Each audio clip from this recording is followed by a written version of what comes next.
Welcome to Worriosity, where we unpack what makes you bite your nails and keeps you up at night. We are two minds, one spiral. Let's get to it. Hello, and welcome to Worriosity. We are coming to you live from Newport, Rhode Island, which is why you see this amazing backdrop. We're in our hotel room. Sister's trip. Yep, our annual sisters trip. Decided to go up north in the middle of winter. That's when you get the good deals on New England. So Yes. We are here enjoying a wonderful week. Yeah. We were out on a boat today, which was awesome for seeing the seals. Highly recommend that. But it was also a kind of misty gray day and freezing.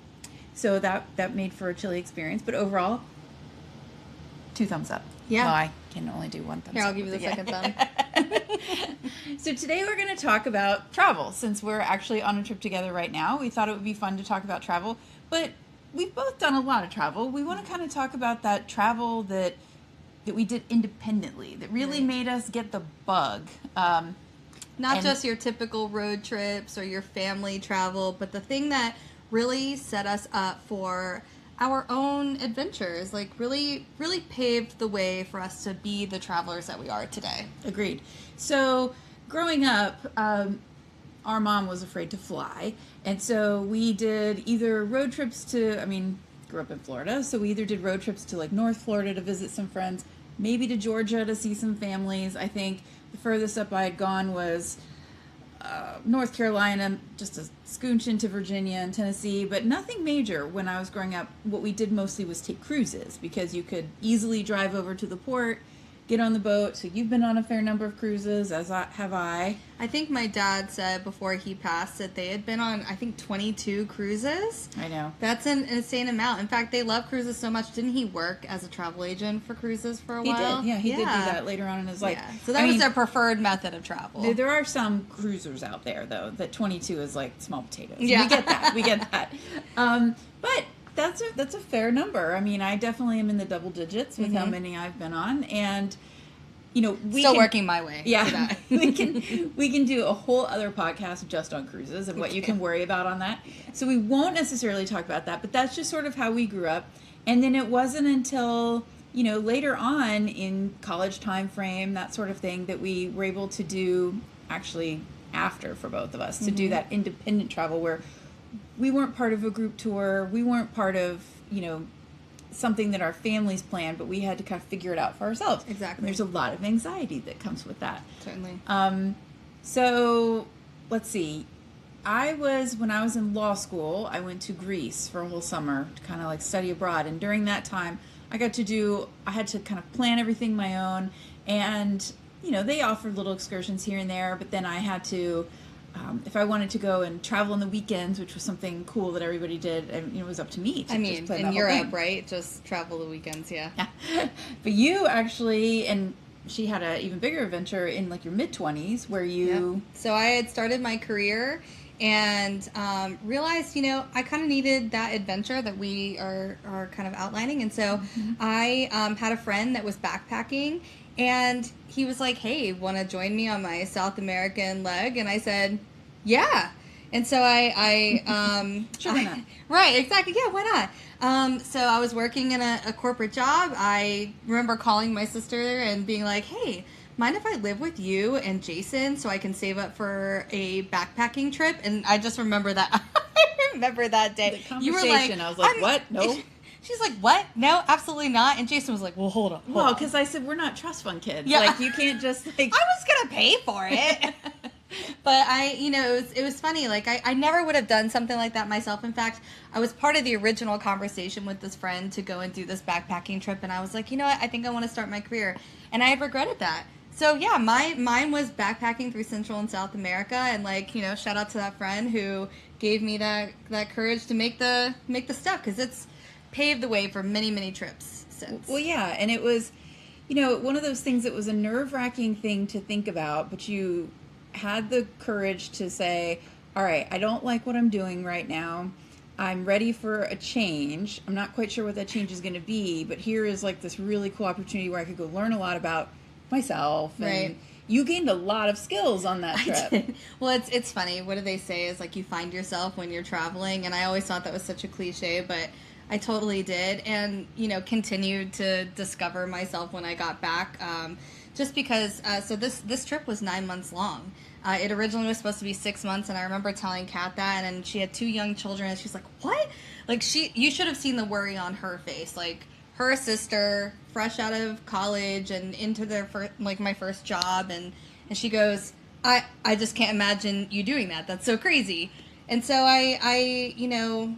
For such a long period of time. It's one thing to say I'll go backpacking for a month or maybe a summer, like that kind of thing. But 6 months. Yeah. That's crazy. You had initially said 6 months. And no plan, by the way. Just want to say, I knew where I was starting, had no plan from there. She would ask all the time, "Hey, what countries are you going to? When are you going to be there? Where are you staying?" And I'm like, "Oh, I have no idea." It was crazy. And looking back, I think I wore through my night guard worrying about that.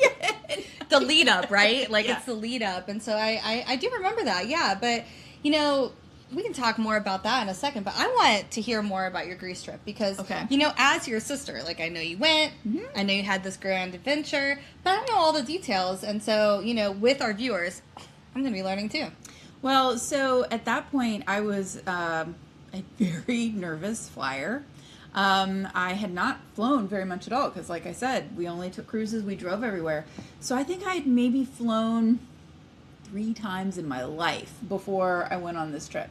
And then I had to fly, 10 hours. I flew on Olympic Air, which I don't even think is in business anymore. But it was... They still had smoking on that plane. This was 1999. Most other airlines did not have smoking. So it's not like I'm dating myself completely as being, super old in this situation. But this was the summer of 1999. And when I studied abroad, I lived in Greece for the whole summer. Over the course of the summer, I lived in 3 different islands for about a month each. And then traveled on the weekends because each week was only like a 4-day of class. And then they had all these cool things we could try to do, or we could go figure something else out on our own. So, having this experience of, one, being afraid to fly. I didn't know anybody in this program, so I was going completely by myself. It was through a whole other university. So, no one else from my law school was doing this. But I just thought it sounded like such a great adventure because Ruth Bader Ginsburg, the Supreme Court Justice, was one of the professors for this. And so I was like, I'm in. This is going to be really neat. Being able to meet her is amazing. Yes. And it was absolutely incredible. But, along with my fear, it was the fear of everything. I mean, I've told you before, I was always a little bit of a nervous child. And so here I am, I'm by myself. I don't know anybody. And I've been kind of just comfortable around the people that I know all my life. And then, went to college. I didn't know anybody there, but I made friends, and that was great. But this experience was like, I'm on a whole other side at that point, I felt like a whole other side of the world to me. And cultural, the differences. Yeah. And so, and I get there. I made it through the flight. I did not sleep at all. I talked the ear off of the person next to me, so they could probably still tell their friends and family about the person who talked to them for like 10 hours straight. And can you believe, many, many years ago, this woman alive. who just talked all the time. Oh my gosh. I'm embarrassed. I'm embarrassed for myself. I'm sorry to whoever that was, if you're still out there. And then once I got there, of course, all the things. I got food poisoning, which... Nobody was surprised by that, So that was great. I had been there for a week or 2. I was loving every minute. I was doing all the things that were offered. And one of the things was I scheduled myself on this boat cruise around the first island that I was on. And it took us to a more remote island where pretty much the only thing was this great rocky beach and like one restaurant. And I remember being nervous to eat some of the meat. So I'm like, you know what? I'm just going to stick with like the beans and the cheese and the vegetables. Not thinking, it was very naive of me, that the water used to clean the vegetables. And to cook it. And it's like, that's where the problem is. On, in Greece itself, it was fine, but on these more remote places. Yeah. So I reacted to that. and when I say reacted, for like a week, reacted to where they had to call the doctor in for me. And we were staying at that time, we were staying at a hotel. Actually, the whole time we were staying at different hotels. And so my poor roommate, who I didn't even know, this poor girl had to kind of go stay somewhere else because I was just a mess. Let's just put it that way. Yes. A mess. And so therefore our whole room and bathroom was a mess. Gross. And so I couldn't keep anything down. And so the doctor had to come and see me in the hotel room. No. And so I just remember for like a whole week lying there and watching Greek TV, which at that point, I think I was watching a lot of like the BBC and Sky News so that I could see, I think it was the US Open. I remember Andre Agassi was playing tennis. And then I remember being terrified because that's when JFK Jr. had his airline or his plane go down and he and his wife were killed in that. And I'm just sitting there like, oh my God, I've got to get on another plane, I'm traveling. I'm away from home. I've been sick all week. I can't understand half the stuff on this television. I don't know anybody. Like, it was pretty rough. That's insane. That's probably really scary. So that was really scary. I just remember calling my dad a lot. And at that point, lucky Jason and I were engaged.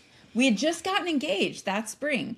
And so we were newly engaged. I'm in this beautiful, I can't even describe how beautiful Greece is. The color of the water is a blue you've never seen before. And, other people are, the other law school students, it was through Tulane Law School, and they're all, hooking up and meeting all these people and stuff. And I was just sad. I was sick and sad and missing my fiance and feeling very lost in the world, right? So this was very early on in that 3 months. And I was thinking... does it get better, Kat? Yeah, I was thinking, how am I going to make it through the rest? That's really what I was thinking. And so, but I did. And I found so much strength in that because the doctor came in. He's like, here's what I want you to eat. I want you to only eat Greek yogurt that's plain and rice. And I'm like, okay, where can I get the rice? Because every rice that you guys serve me is covered in oils and stuff. And it has more of those vegetables I need to stay away from just for a few more minutes. And so, no, but I got better. And then... And you probably acclimated. You were able to eat everything. I did. So it was very exciting once I was able to go back down to the food and and actually reappear. Meet people and reappear, meet people and stuff like that. And so then it was, I got over that fear of the eating part because I'm like, you know what? I know what to do now. If I continue to get sick, luckily I didn't have any more stomach issues. Fabulous. That was a pretty bad one, but I didn't have any more stomach issues the rest of that trip. But then it became about the travel part itself, like the anxiety that comes with that, because in between, for every weekend to transport, it was like by ferries, hydrofoils, airplanes, like these little airplanes skipping around the island. And for somebody that hasn't really done that before, that must have been very challenging. But also, what did they say is, you get used to it by putting yourself in those situations. Yeah, well, that's exactly right. And so I'm paying with...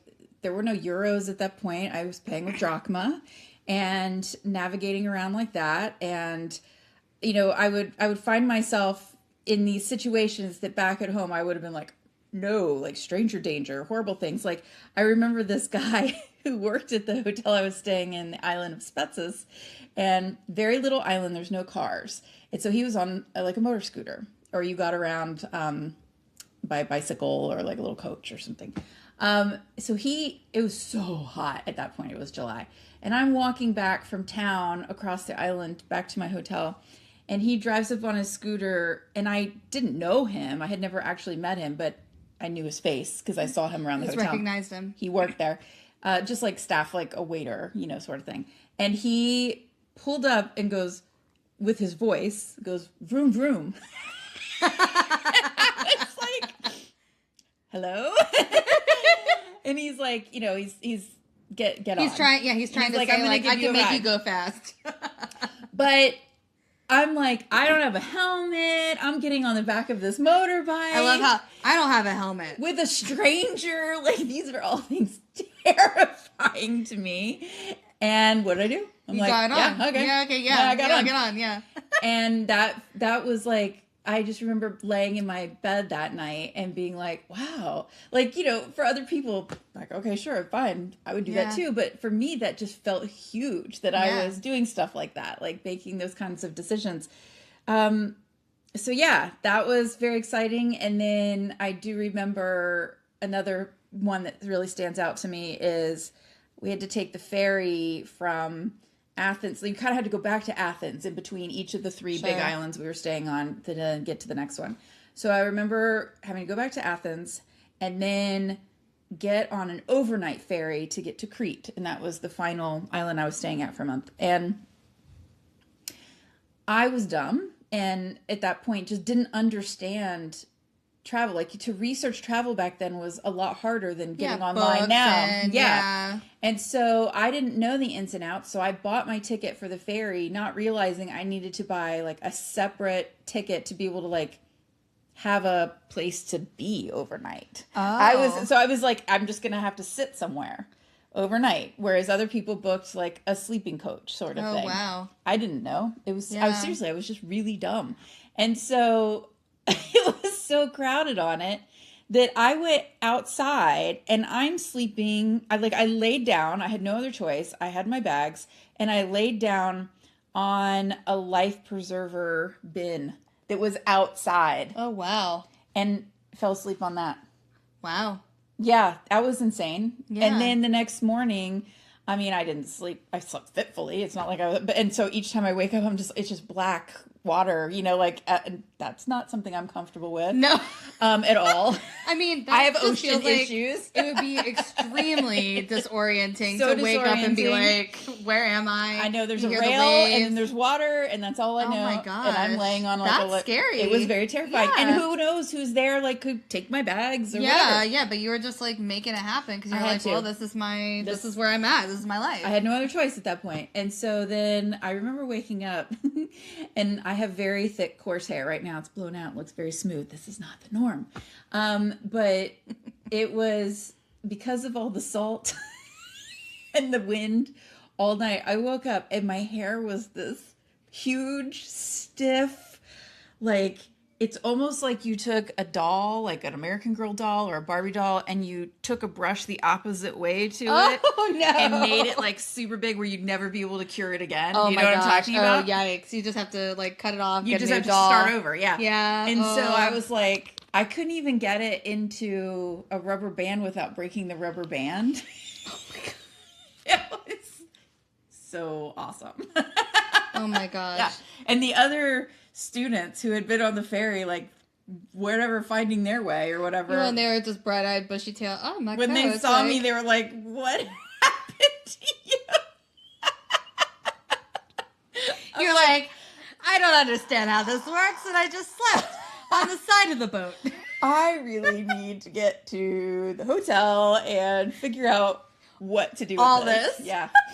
So it was, I mean, I can't tell you over the course of the 3 months how much I learned. How much I learned about packing. I mean, I can't tell you how heavy my suitcase was. It was not a roller bag. It had wheels, but it was only the kind with like a strap you pulled, and so it would just fall over. It would just fall over. It was, the wheels. Yeah. You remember, this is like old school. This is not a normal roller bag. I had to like pick it up and carry it. We always try to do the like millennial versus Gen X, whatever. Ugh. And I gotta tell you, I didn't have to play with those kind of suitcases. So, oh my God. No, I don't know what you're talking about. And you know what? I'm happy I don't. Well, and so when I had packed to go, I'm like, I'm going to be there for 3 months. I bought these massive shampoos and put them in my suitcase. My suitcase was so heavy.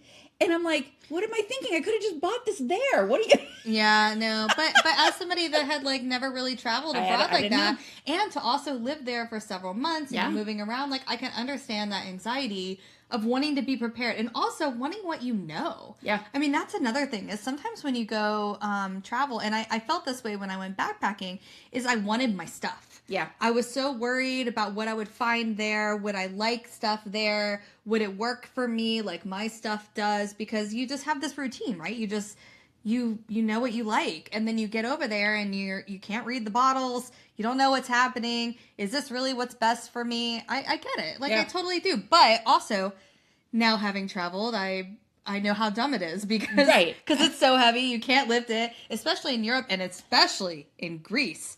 So many stairs. So many stairs. So many stairs, Everything's somebody like else. stone to rubble. Yeah. Oh my gosh. Yeah. So yeah, I mean, I can't tell you how many mistakes I made in that 3 months. So many mistakes. And yet, despite all of those mistakes, I would say she wanted to travel forever and ever and ever. Forever. I would say personal growth wise, that experience of like sadness, like missing the person that I loved back at home, but learning to deal with that and be my own person. Mm-hmm. The things I learned about travel itself, the concerns I had about transportation, illness, emergencies. I mean, because while I was there, my roommate had this horrible like asthma lung situation. Oh. Another one of the girls I was friends with, she broke her foot while we were there. And that was, again, just uneven terrain in Greece. Right. Like, just twisted her ankle and broke her ankle. You know, I mean, so like witnessing that and seeing how, okay, you can get through it. Here's what you have to do. Like, here are the issues. I gained so much confidence from it that, you know, I would say though, I didn't realize that was happening while I was there, the confidence building. Sure. It wasn't until I got back home. Because then the final moment to wrap up the trip is I get to the airport to get back on Olympic Air. And they tell us that the plane is not going to go because it had rained and the plane got flooded. Now, like inside? Yeah. So I'm like, well, maybe this is why Olympic Air is not. Right. And I'm like sitting there and I really had to think about this for a while because, you know, with the fear of flying, this was a very interesting thing they were telling us. I'm like, so hold on. Planes always kind of sit outside. I don't know any airports where they cover all the planes at night, right? Yeah. So there was like a hole. There was a hole in this plane. Something is wrong here. Did they leave all the doors open and it flooded inside? What was really going on there? And so then I truly did not want to get on another plane. They put us up in a hotel that night and they said, we're going to get you out in the morning on a better plane. A better plane.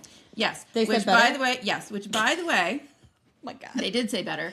And by the way, so in addition to having smoking on the plane, it was these old planes where you didn't have the individual TV screens. And some planes, again, did have that. So it's not like I'm just really back in the 70s. I don't know. I'm hearing a lot of aging things happening here. The suitcase. I think it was the more smoking, Olympic Air and not me. The screens. Right. So no screens. It had just one, like in the front of each little section. Oh, like a bus. Just one, like a charter bus. Yes. Just like one single thing. And during the flight, it was something where it was like a violent shark thing. And I'm like, cool, because we're flying over some ocean. And let me tell you how excited I am about a plane going down. And we're all going to get eaten by the sharks or, die on impact. This is just a side tangent. The last time I was on a plane, I watched Hijack. And if you've seen that. That is not wise. That is not wise. I was like, what are we doing? That is not wise. Anyway, go back to your story. I just had to oh my God. I understand. Sometimes you watch things that are just not right on a plane. So I didn't watch anything. And so, so they put us up in a hotel overnight that was the jankiest, scariest hotel. So I'm at this point alone. I know nobody. I'm in this hotel room and the door doesn't even lock. Oh my God. And I'm in Athens. And I'm like, oh my, at this point, you know, I'm feeling a lot better. I've made it through the summer. And you know, I really feel that after my most recent trip to Athens. Yeah. I haven't talked about that on here, but we definitely will. Athens had some challenges, definitely. And there's nothing wrong. I love Athens. Athens is a beautiful, wonderful city. Yeah. But it's still a city, and you want to be able to lock your door at night. Sure. So I was, so then we finally did board the better plane the next day. And I just so bad, I was like saying little repetitionally, I just want to get home. I want to see my fiance. I want to make it alive. I want to say hi to my dad and sister. Oh my God. I have all these things, you know, like I'm just repeating it to myself. And I did, and I was fine. And then she's here today. And side note is the Mediterranean sun kissed me all summer long, and it's the only time in my life I've been tan. Yeah, look at that. You know, it's funny actually. Just the other day we were talking about bridesmaids dresses, and she said that when she came back, she was supposed to wear like a really light colored dress, very pale green and dress. she was worried because I mean, look at her. She's Very pale. I'm very Irish. Yeah, very Irish. And she's like, I don't know, I'm so worried about this color. And then when she got back, she was tan, so she looked amazing in it. I wouldn't go that far, but yes. But I didn't disappear in the photos. So that was good. That's good. It wasn't like an apparition hanging out on the side. Well, it sounds like you learned a lot, Kat. And you know what? That is really what these types of trips are for. And it's a similar experience that I had with mine. Mm-hmm. So it's funny, when I started this idea of going backpacking, like I said, I was going with a friend. And it's funny, we actually started dating right before. And 2 weeks in, we were like, that was a bad decision. And so we ended up, just being friends and traveling together, which worked out really well for a little while. But I remember we first flew into Guatemala, and Guatemala is not always like the safest place. It really depends where you are. But we were starting in Guatemala City. And that is, not always the safest. You have to be, on your guard. And I remember feeling very nervous about it. So when we landed, I remember feeling really nervous about it because I just had read all these things about it, had heard about the chicken buses. If you guys don't know about the chicken buses, look them up. But essentially they're like, little city buses that literally have chickens on the top. It's where the locals can take all of their stuff around. And I remember our friend was living there and he picked us up. But I just was so nervous. I was so nervous about the food. Like Kat said, I was worried about my stomach. I had heard all these horror stories about the water. And even in Guatemala City, it's the same way. Like you shouldn't drink the water. And I just remember feeling really nervous. And from there, we had no other plans. Like none. We just knew. You didn't know where you're going to stay from, because you were planning to try to stay places for like a couple weeks at a time, right? Right. And so we knew where we were going to be in Guatemala City. But after that, we had no plans. And so I remember my friend and I, we were looking at things like Workaway. I don't know if you guys are familiar with that, but essentially it's where you can apply to work with places in different countries. And you stay there and they give you things like free food, free stay, whatever, in exchange for helping with whatever you're doing. And so I remember being nervous about that too. But I knew like that's the way I was going to make this trip last and work, because financially, I had been working in a corporate job, but I was entry level, so I didn't make a lot. And then I, saved the money. So I was like, that was another worry. So I was going into this just full of worry about the food, worried about place to stay, worried about where I was going next. And within the first couple of days, I went, I'm fine. Were you ever worried about like you like getting robbed, getting hurt, things like that? Well, I'm definitely going to get to that. But yes, I was definitely, I had heard, again, the horror stories, especially in Guatemala. We went to Antigua, and I had heard it from a number of people, their passports getting stolen, their wallets getting stolen, things like that. And so I, going into it, just had this weird, aggressive, like, keep it close mentality where I was like, I do not want my passport to get stolen. So I was constantly hiding it in like the craziest places on my body. I never... I don't think we need further information about that.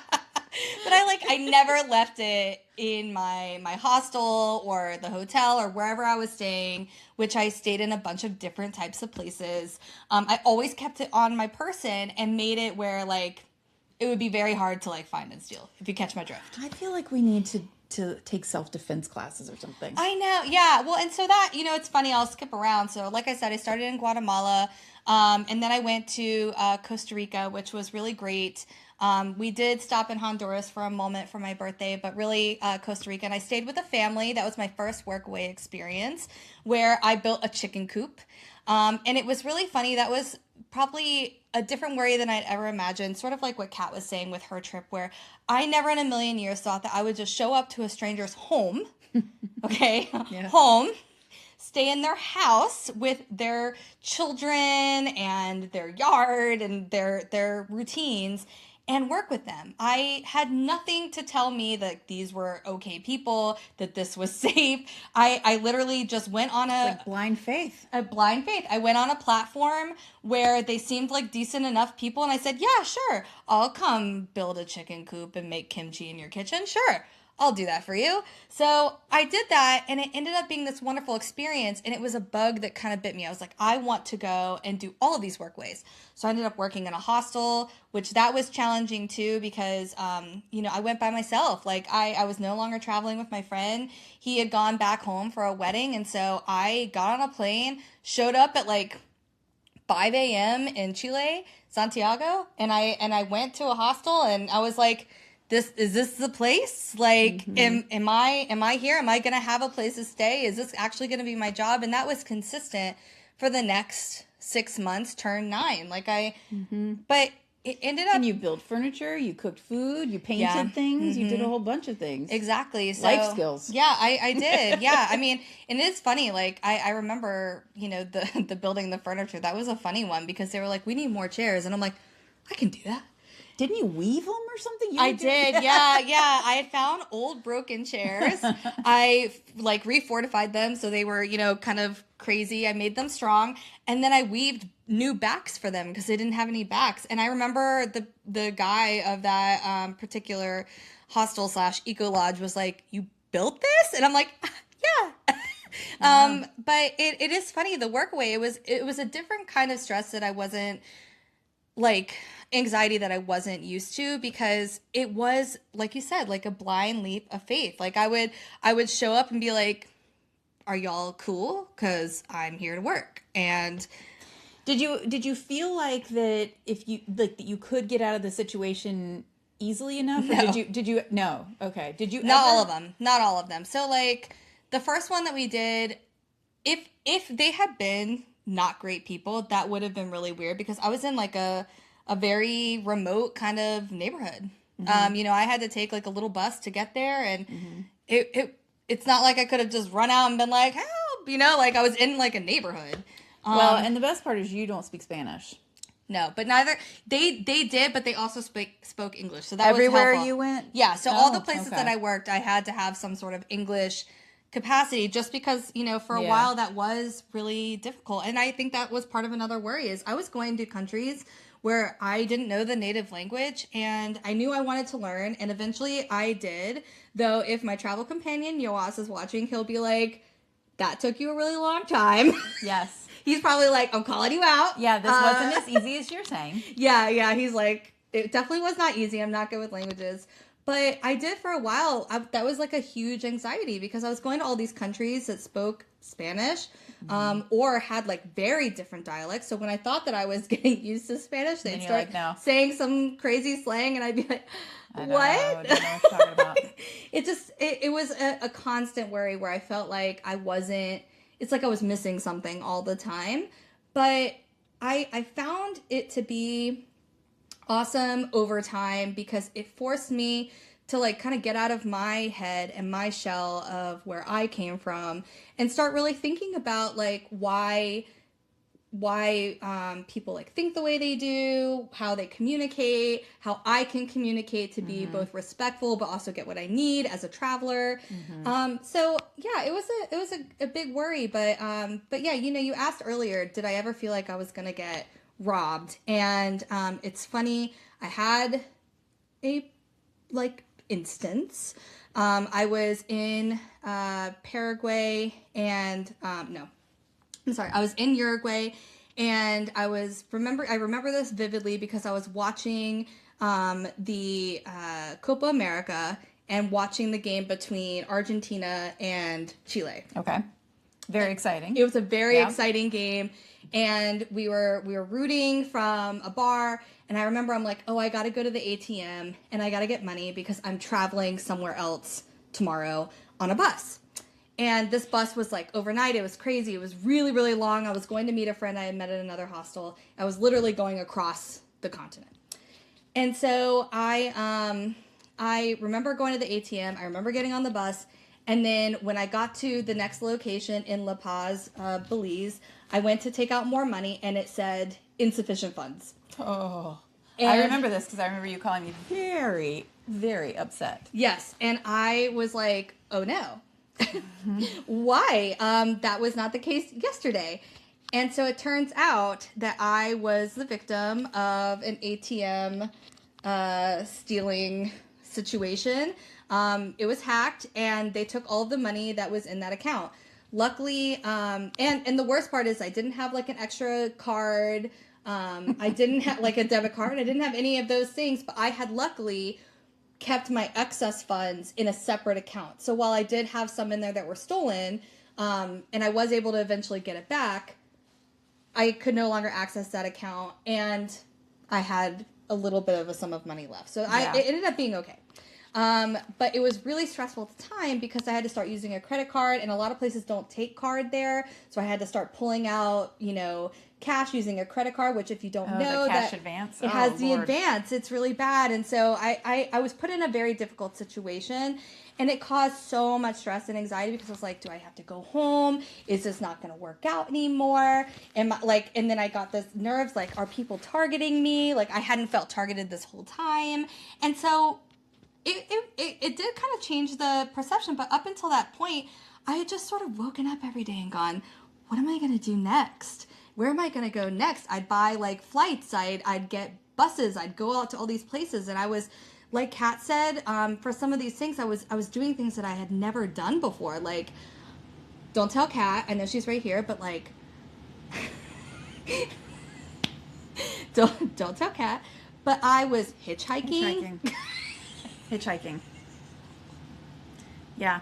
Oh no, I found out that since then my son's been in Chile and he's been hitchhiking too. It's like the thing to do. Okay, anyone out there watching, raise your hand if you've hitchhiked in South America. Actually, no, my mother-in-law actually was like, we used to hitchhike like in the United States. Oh, I would never do that. But she was much younger. This was like in the 60s or something. I'm like, that's not safe then either. No, I don't know.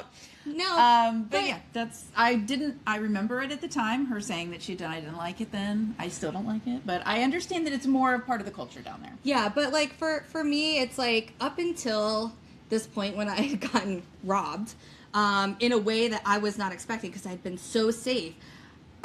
With my money, I had done all these things where I was like, sort of like, my saying was like, why not?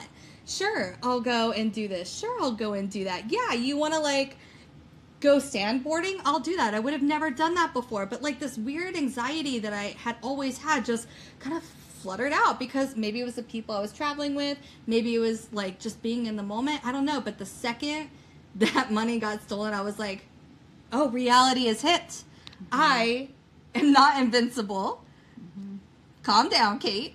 And so that's when I started, like, I think leaning in a little bit more to the going home. From there, it was like 2 months left of my trip. And I was having a really great time, but I started realizing, this isn't reality. And it kind of brought me back, and I realized, you know what? Maybe you should be a little safer. So some of the things that I started doing with friends were maybe not as anxiety inducing and whatnot, but I feel like that particular moment taught me a lot, and I don't know, I think that's when the anxiety came back for my trips for sure. Yeah I mean, and that's okay to have anxiety persist. It's okay. I mean, I'm not over it. Every time I travel, I worry about different things, and that's okay. The point is that we still do it, that we still have the courage to go out there and see the world, because what I discovered, and I think you discovered this too, and it's one of the reasons you stayed even longer than what you had anticipated, is that most people in this world are actually pretty great. They're so great. And you realize that when you travel, that there's so much generosity and kindness and loveliness out there, and people who want to share their culture and their lives with you and just love to talk to each other. Like, what I can really remember two instances that stick out. One is that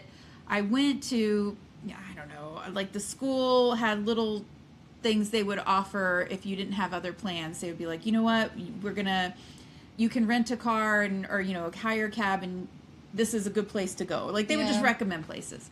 And so another friend of mine and I that I had made there, we went to this. It was like a place that sold leather jackets or something. Mm-hmm. And it was just, they were like, this is a really nice family who owns this, and go. So I remember we went and both my friend and I bought a leather jacket. But just sitting there talking with the owner, we were there for hours. And then his house was right behind the store. And he's like, wait here. And he goes and he picks us apricots from his tree and brings them out. And then his wife comes out and she's made us some food. And it's just like this whole experience happened. And so that was one of them. And the other was that I took a ferry over to the island of Hydra, and spelled Hydra. And I was, I lost track of time. I was walking around. I was, doing these various things. And I missed the last ferry back over. And I was like, what do I do now? But the family I had been talking to in another store, they were like, oh, you can stay with us. Like, That's just so complete nice. strangers. They're like, we get it. Like, you're a college student, and you've been stranded here on the island. Don't worry about getting a hotel. We have an extra little room, that's like really sweet. where their family would stay. And so it's just amazing to me. That's in addition to, there's always bad things that can happen. You have to be vigilant. You have to be, thinking ahead about things. You can't just be totally willy-nilly. Like you said, you'll be brought back to reality pretty fast. Totally brought back. But to still go out there and meet the people and have the experiences and see the places and eat the weird food and, all the different things, it brings everybody together and it makes us stronger, I think. It totally does. And, I think the few things that I learned and I can really like what you said really resonated with me is doing those Workaway experiences and having those kind of like couch surfing moments. You do get to know the people that live there. Mm-hmm. You get to know the expats, the locals, the people who are running the shops, the people who are building their lives there or have been there forever. Oh, yeah, generations. Yeah, generations. And it's what makes traveling amazing. Like, I think what we're seeing now, especially in light of social media, is everybody wants that kind of like that Graham moment, right? Like they want to go and they want to experience what the locals have been doing for years and like put it on their pages and whatnot. But it's when you like sit down with the people that have been doing it forever and like really get to know them and understand it. That's when something special happens. But to Kat's point, like my favorite thing was staying in the hostels, and it was something that I was really nervous about when I left. But in addition to getting to know the local people, it was getting to know the other people who were just as excited to travel as I was. And that was so eye-opening and important for me, and some of the best people I've ever met in my whole life I met on that trip. I mean, we had this joke when we were working in Santiago in the hostel that we were the UN because we all came from different places, and we ended up staying in this job for longer than any of us expected because we had such a strong bond. And I think and I ended up traveling with some of them for the rest of the trip because I just liked them so much. And so when I think about travel and I think about the goals and what people, really get from it, it's that social aspect. And when you come back, you remember those memories, you remember how you connected with other people and other cultures, and it goes with you wherever you go, in your day-to-day, in future travel, in everything. And so it's funny, like 9 months of travel from the original 6, here I am going on like multiple trips a year because I just love it so much. And we've got the bug, and not the bad kind of bugs. Yes, it's all only good. The good bug. Yeah. And it all stemmed from that. So we'd like to hear your stories about independent travel, or those times when you might have been a little more nervous, where it wasn't all planned out or something went wrong. We'd love to hear of those stories. They're great for everyone. Yeah, tell us about those transformational moments. Yeah. And thank you for joining us this week. We look forward to seeing you next time. Bye. Bye.